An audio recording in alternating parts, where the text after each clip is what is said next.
Bab 20. Mendapat hadiah mobil. Masak apa, Bu? Tanya Hamim yang berdiri di pintu dapur sambil membawa handuk. Masak rengsengan daging sapi, Mas. Buruan mandi. Habis ini sholat, terus makan. Ini Ibu belikan es kelapa muda untukmu. Ujar sang ibu. Iya, Bu. Jawab Hamim kemudian mandi, lalu ganti baju dan sarung. Ada maghrib berkumandang. Idris, ayo sholat di musola sama Mas Hamim. Ajak Hamim. Iya, Mas. Sahut Idris. Pak, Bu, ayo sholat di musola. Ajak Idris. Iya, Dik. Jawab Ibu Maria kemudian beranjak. Setelah mengimami sholat, Hamim kembali ke dapur untuk makan. Ini, Mas, Ibu buatkan kopi panas. Awas tumpah lagi. Ujar sang ibu. Iya, Bu. Terima kasih. Jawab Hamim. Mas Hamim. Panggil Pak Slamet. Iya, Pak. Sahut Hamim yang lagi makan. Tadi pagi, Pak Jino menyerahkan uang 300 juta ke Bapak. Bapak disuruh belanja bahan material. Pak Jino bilang, Bapak saja yang bagian belanja material. Kata sang Bapak. Ya sudah, Bapak saja yang belanja. Jawab Hamim. Tadi, uang 300 juta. Bapak belanjakan bahan, tinggal 6 juta. Ujar sang Bapak. Habis makan, Hamim transfer uang untuk beli bahan material dan buat bayar para tukang juga kuli. Kata Hamim. Ibu, habis ini Hamim transfer ke rekening Ibu untuk kebutuhan dapur dan buat makan para pekerja. Ujar Hamim. Iya, Mas. Jawab sang ibu. Selesai makan, Hamim menikmati secangkir kopi dan kepulan asap rokok, sambil mentransfer uang ke kedua orang tuanya. Assalamualaikum. Ujar Ririn yang baru pulang kuliah. Salam. Sahut Idris yang lagi makan di teras. Assalamualaikum, sapa Andik yang baru pulang sekolah. Waalaikumsalam. Kamu itu, Mas, berangkat sekolah pagi kok pulang malam. Kayak orang kerja saja. Ujar sang ibu. Biasa, Bu, main sama pacar. Jawab Andik lalu masuk rumah. Punya motor kok tambah main terus. Embok ya dibantu. Bapakmu di rumah. Seru Ibu Maria. Iya, Bu. Siap. Besok di Batu. Libur sekolahnya. Sahut Andik. Kamu itu siap-siap saja. Tapi gak pernah siap. Sekolah yang benar, yang pintar. Jangan pacaran saja. Masih sekolah kok sudah pacaran. Kata sang ibu. Biarin saja, Bu. Gak ada gunanya ibu ngomel-ngomel gitu. Kan Mas Andik sudah besar. Sahut Hamim. Kalau Mas Andik gak diomelin, ya gitu terus, Mas. Keluyuran gak jelas. Ujar sang ibu. Ya, ibu doakan saja. Supaya Mas Andik menjadi anak baik. Kalau diomelin, ya malulah, Bu. Kan sudah besar Mas Andik. Apalagi didengar orang lain. Iya kalau Indris. Ujar Hamim. Assalamualaikum. Ucap Ibu Aryani dan suaminya. Waalaikumsalam. Duduk di teras musola saja Pak Ari. Iya, Gus. Jawab Pak Ari dan istrinya lalu berjalan ke musola. Mas Andik, aku minta tolong ya. Kata Hamim. Iya, Gus. Siap. Sahut Andik. Belikan air mineral gelas, 1 dus, sama botol tanggung 1 kardus. Sama roti kaleng dan camilan. Juga bubuk kopi kapal keruk. Kata Hamim. Siap. Sahut Andik. Uangnya minta sama ibu dulu. Kata Hamim kemudian beranjak ke musola. Musolahnya baru ya, Gus? Tanya Pak Ari. Iya, Pak. Alhamdulillah. Musola untuk sholat sekeluarga. Dari mana, Pak? Ujar Hamim. Dari rumah Gus. Sengaja kesini ngantar mobil untuk Gus Hamim. Jawab Pak Ari. Mobil apa, Pak? Tanya Hamim. Hyundai Jazz warna putih itu. Ujar Pak Ari sambil menunjuk ke arah mobil. Buat saya maksudnya. Tanya Hamim. Iya, Gus. Gus Hamim sudah bisa mengemudikan mobil belum? Jawab Pak Ari, lalu bertanya. Bisa, Pak. Tapi belum punya SIM. Usianya masih 16 tahun 6 bulan. Belum bisa buat SIM. Jawab Hamim. Ini, Gus, air mineralnya. kata Andik sambil meletakkan 2 kardus dan beberapa roti kaleng. Iya, Mas. Terima kasih. Kata Hamim kemudian beranjak mengambil air mineral dan roti kaleng. Silahkan, Pak. Bu. Seadanya. Ujar Hamim sambil menyodorkan air mineral dan roti kaleng. Iya, Gus. Terima kasih. Ujar Pak Ari. Enak ya, Gus. Duduk di musola ini. Tentram rasanya hati ini. Ujar Ibu Aryani. Alhamdulillah, Bu. Saya juga senang ada musola di depan samping rumah. Uang untuk pembangunan musola ini sebagian dari pemberian Ibu. Ujar Hamim. Alhamdulillah, manfaat uangnya. Saya dan suami juga kebagian pahalanya. Sahut Ibu Aryani. Permisi. Ujar Ririn lalu menaruh talam berisi 2 gelas kopi dan 1 gelas teh. Lalu beranjak pergi. Silahkan, Pak. Ngopi. Bu, silahkan diminum tehnya. Ujar Hamim. Terima kasih, Gus. Merepotkan saja, kata Ibu Aryani. Tidak repot. Sahut Hamim. Gus, seperti janji suami saya, tadi sore jam 03. Saya transfer uang 500 M ke nomor rekeningnya Gus Hamim. 250 M ke nomor rekening Bank Asia. 250 M lagi ke nomor rekening Bank Mutiara. Ujar Ibu Aryani. Iya, Bu. Pak. Terima kasih banyak atas uangnya. Ujar Hamim. Saya Gus yang harus berterima kasih. Tanpa bantuan Gus Hamim, uang 1 ton lebih akan hilang tidak kembali. Dan bisa-bisa puluhan perusahaan kami akan diambil alih oleh perempuan bernama Ivi. Ujar Ibu Aryani. Bagaimana ceritanya? Kok uang 1 ton itu bisa kembali? Tanya Hamim sambil menikmati kepulan asap rokok. 2 hari setelah dari rumahnya Gus, Ivi yang menguna-nguna suami saya, itu telepon saya. Dia ingin bertemu saya di rumahnya di kota Mojokerto. Setelah saya datangin, dia sakit Gus. Lumpuh kakinya. Dia bermimpi didatangi orang buruk rupa. Kata orang buruk rupa, kalau ingin sembuh, disuruh mengembalikan uangnya Mas Ari suami saya. Itu kata Ivi si penipu. Setelah saya datang ke rumahnya, Ivi minta maaf dan langsung mentransfer uang 1 ton 200 M. Jawab Ibu Aryani. Betul yang Gus katakan kemarin lusa. Uang 1 ton akan dikembalikan lewat nomor rekening istri saya. Ternyata benar-benar terjadi. Ujar Pak Ari.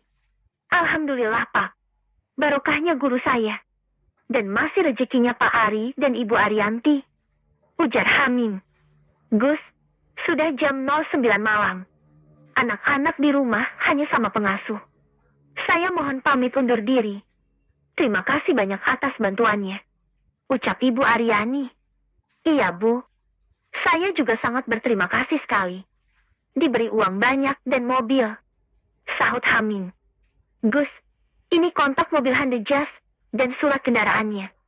Saya pamit dulu. Assalamualaikum. Ujar Pak Ari lalu berjabat tangan. Waalaikumsalam. Jawab Hamim sambil melihat kepergian sang tamu. Alhamdulillah, uang di bank habis. Datang lagi. Gumam Hamim lalu beranjak pergi ke teras rumah. Klutik-klutik. Handphone Hamim berbunyi tanda ada uang masuk. Ayo ngopi, tulis Baim. Oke. Ngopi di mana? Balas Hamim. Di warkop pinggir jalan perbatasan kota. Tulis Baim membalas. Oke. Aku tunggu di Alfa depan. Ajak Samsul dan Aldi. Balas Hamim. Ini, aku lagi sama Anton dan Samsul. Meluncur. Balas Baim lalu mematikan handphonenya. Bu, Hamim pamit mau main dulu sama Baim dan Samsul juga Anton. Kata Hamim. Iya, Mas. Jawab sang ibu. Gus, mobil siapa itu? Kok ada di depan musola? Tanya Ririn. Mobilku. Dikasih tamu tadi. Jawab Hamim. Enak sekali kamu, Gus. Apa-apa dikasih tamumu? Ujar Ririn. Buat Kak Ririn saja mobilnya. Kakak pakai untuk kuliah. Aku gak butuh mobil. Kata Hamim lalu menyulut rokok. Aku gak bisa mengemudikan mobil, Gus. Kata Ririn. Besok pagi, Kak Ririn kursus mengemudi. Mas Andik juga kursus mengemudi. Kata Hamim. Siap, Bus. Sahut Andi. Ini, Kak, kontak dan surat kendaraannya. Aku mau main dulu. Kata Hamin lalu menaruh kontak dan STN BPKB di atas meja. Kemudian pergi dengan motornya. Setelah, Hamin tiba di depan Alfamart dan bertemu dengan 3 teman baiknya. Tak lama kemudian, Hamin dan ketiga sahabatnya meluncur ke perbatasan kota. Selang 1/4 jam, Hamin dan ketiga sahabatnya berhenti di warkop lesehan pinggir jalan. Minum apa, Min? Tanya Anton. Kopi hitam sama air mineral saja. Sahut Hamin. Pak, nasi goreng 4. Seru Hamin. Oke. Siap. Sahut penjual nasi goreng yang mangkal di depan samping warkop. Ini Mas, kopinya. Kata pemilik warkop. Sudah beli HP kalian? Tanya Hamin. Sudah. Ini HP-nya. Ujar Baim. Gimana? Apa kamu jadi daftar sekolah? Tanya Anton. Iya. Tapi, aku belum tahu mau sekolah di mana. Apalagi sudah terlambat 6 bulan. Jawab Hamin. Ada sekolah yang bisa menerima siswa baru walau terlambat daftar. Tapi ya harus bayar mahal. Sahut Baim. Di mana? Ujar Samsul. Di SMA Florida. Salah satu sekolah elit di Surabaya. Jawab Baim. Sekolah mahal. Tempat sekolah anak-anak orang kaya. Ujar Anton. Iya.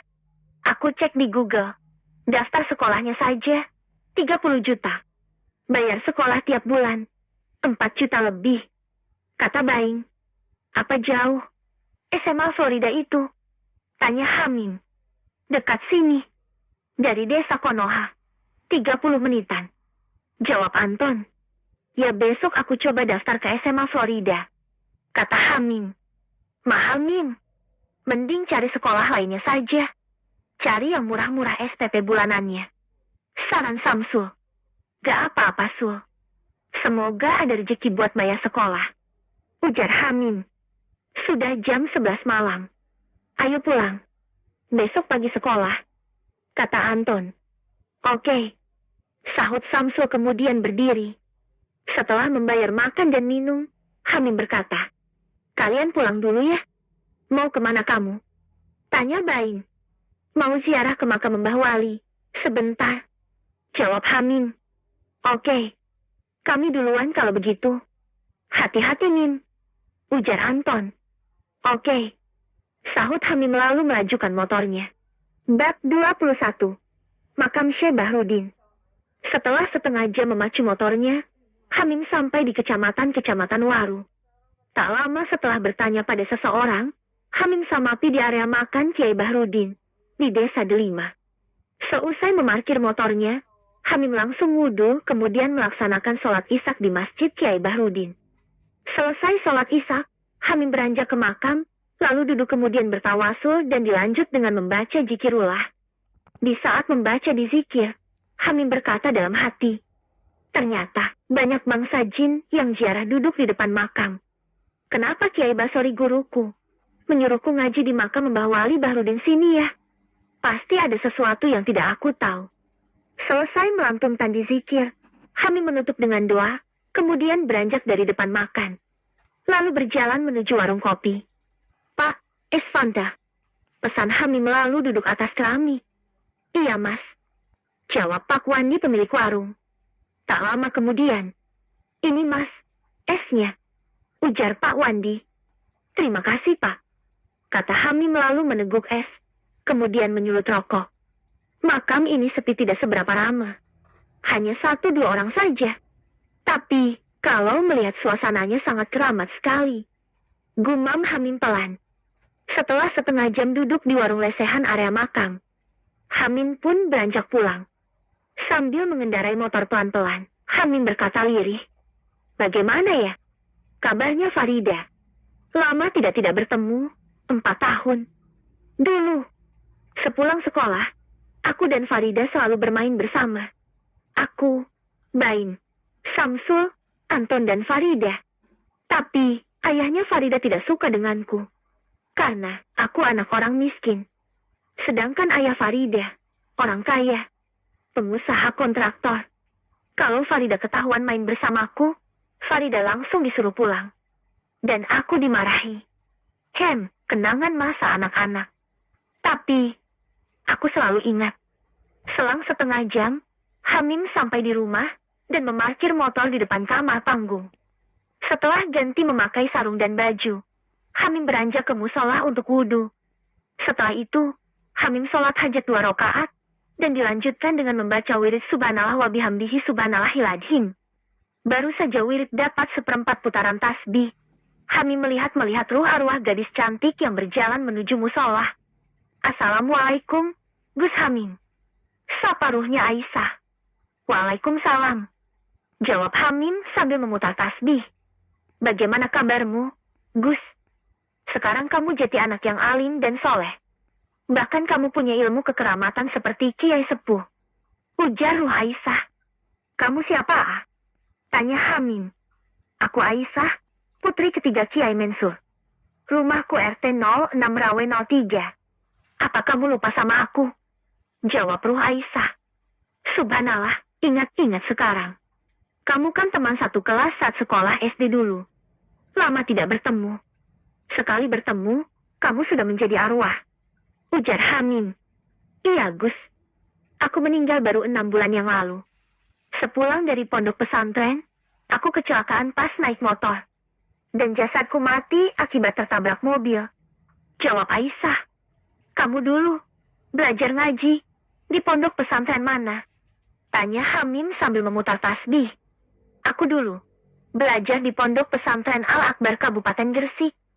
Ambil jurusan Hafidz Quran. Jawab ruh Aisyah. Apakah kamu sudah hafal Al-Quran? Tanya Hamim. Alhamdulillah Gus, hafal 30 juz. Selama belajar menghafal 3 tahun. Jawab ruh Aisyah. Alhamdulillah, ternyata jasadmu utuh dan wangi, walau sudah dikubur selama 6 bulan. Itu karena